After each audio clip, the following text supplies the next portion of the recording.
Hey there, it's the morning after releasing the video showing the upgrades that I made to my drill press, and I'll talk about that briefly here.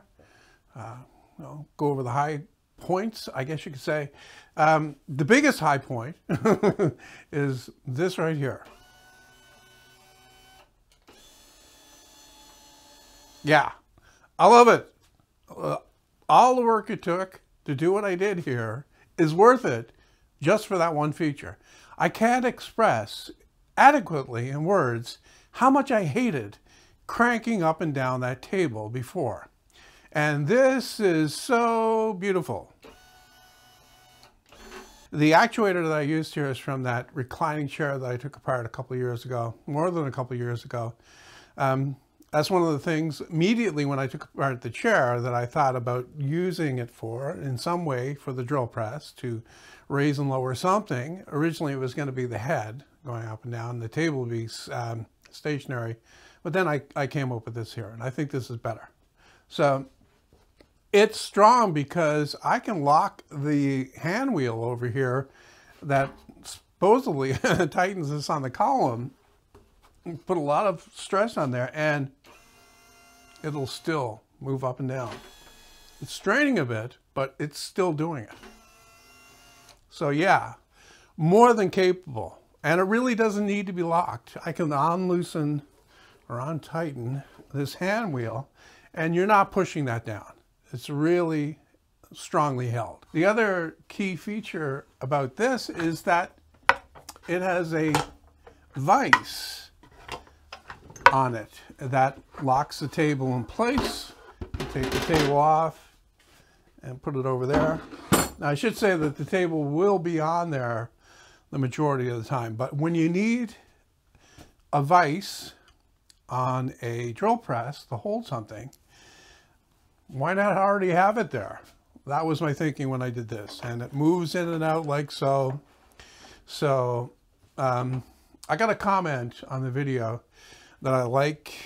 It's rare to get a suggestion for an improvement or a feature, and that's to like put a scale on here so I'll know exactly where it is.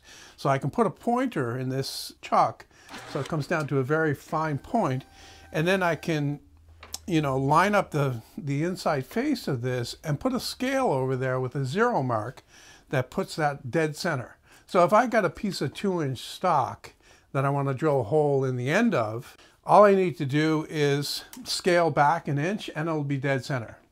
Now, before I do that, though, I want to point out one thing that if I had my time back, I would redo, and that's how I put the boxing on the column.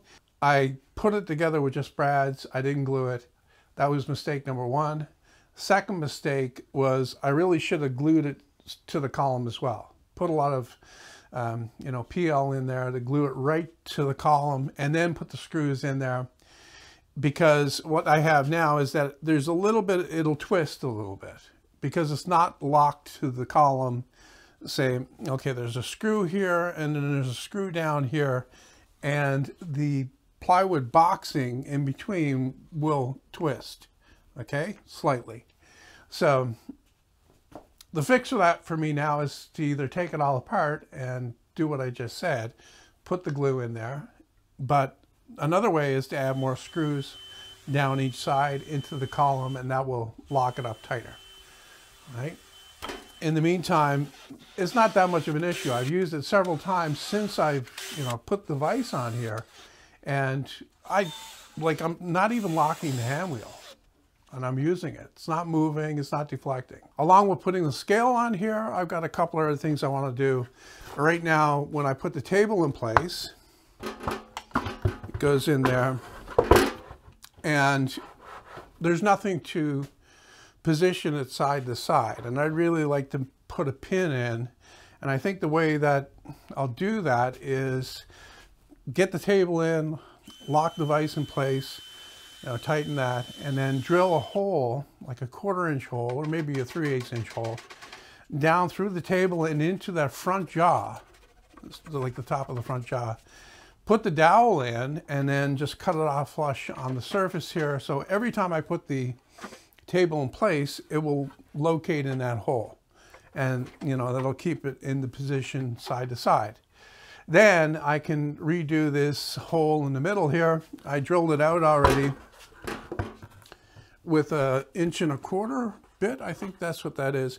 But what I'd really like to do is drill it out with a bigger bit, just a 1/2 inch deep, and make 1/2 inch inserts that go in there.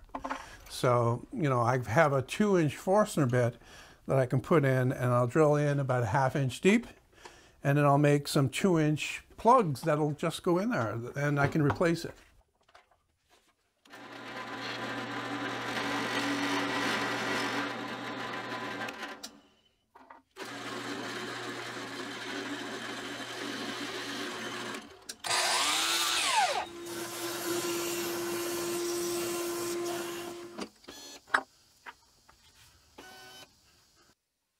So now that this is finished and out of the way and I can actually use it, the next project that I'll be doing is the kitchen island. That's another big project, and I'll be doing it in the same way that I did this here. I'll be starting it, doing some work, making a short video, which goes into the longer build video, and I'll post that on Patreon. And then the next day I'll do some more and edit another video, and so on and so forth until it's all done. Probably be the same number of videos, 5, maybe 6 for that one.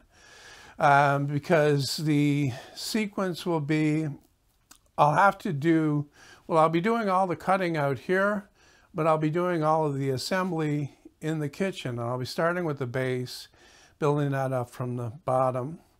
I need the base cabinet done, not the drawers that go in there, but just the base cabinet done, so that I can build the top on top of it. The top is going to be too big, too heavy for me to handle by myself, and even with help, I don't want to try to move that around too much. So get the base done and then build the top on top of it, making sure that the joints line up nicely. Even if I got to do one joint at a time and really put a lot of clamps on there to keep the joints, you know, in line, so that they're not, so that I don't have to do an hour's worth of belt sander action to get everything smoothed out. You know, maybe a little bit with the scraper, maybe a little bit with the random orbit hooked up to the vacuum. I'll have to use that on the river that I'll be putting in there anyway.